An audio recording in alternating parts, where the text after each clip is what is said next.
விளக்கெல்லாம் போட்டாச்சு, சாமி கும்பிட்டாச்சு. கொஞ்சம் பக்தி பரவசமா இருப்போமே.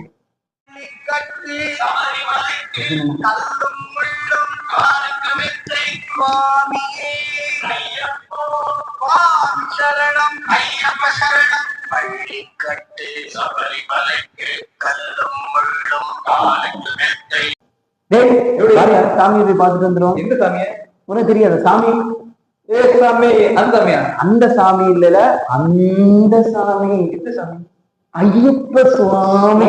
அந்த சாமி ரெடியா? ஐயப்ப சாமி பார்க்க போனா நமக்கு அவர்கிட்ட போய் அரவணையா அப்பமும் வாங்கிட்டு வந்துடலாம். போமாவா? ஜாலியா பேசலாம். மரியாதையோட ரெடியா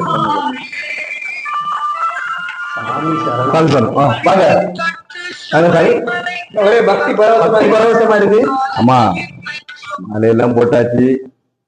சபரிமலைக்கு போனோம். எப்ப மலைக்கு போறிய? விளக்கு தானா? விளக்கு தானா? டேய், அப்ப நமக்கு அரவணையா அப்பமும் ரெடி. சாமி வந்து வேற லெவல்ல பண்ணுவார் போல இருக்கு சாமி. சாமியே சொன்னோம். ஆனா நமக்கு உறப்பாயிட்டு என்ன கிட்டும்?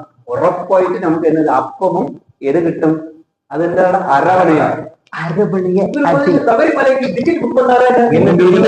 சரி, அப்ப நமக்கு இவருக்கு சபரிமலை கொடுக்கறதுக்கு நமக்கிட்ட ஒரு நல்ல ஐடியா இருக்கு தெரியுமா? நம்ம ஃப்ரெண்டு ஒரு பையன் இருக்கான், நமக்கு இந்த சபரிமலைக்கு எல்லாம் ஆன்லைன்ல நமக்கு என்ன பண்ணிட்டு இருக்கா, டிக்கெட் போட்டு கொடுக்குறாரு. அதே மாதிரி நம்ம அண்ணனுக்கும் போட்டு கொடுக்குறோம், நம்மள மாலையை போடுறோம். அடுத்த வாரம் நம்மள மாலை போடுறோம், நம்ம சபரிமலை ஐயப்பனை பார்க்க போறோம்.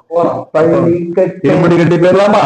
பள்ளிக்கட்டு சபரிமலைக்கு கல்லும் முள்ளும் சுவாமியே ஐயப்போ ஐயப்போ சாமியே. சரி, அப்படியே நம்ம போனோம். சரியா? அப்ப நீங்க எங்க மாலை போடுன்னு சொல்லி அப்ப நம்ம அடுத்த வாரம் போட்டுட்டு சபரிமலையை பார்க்க போவோம்.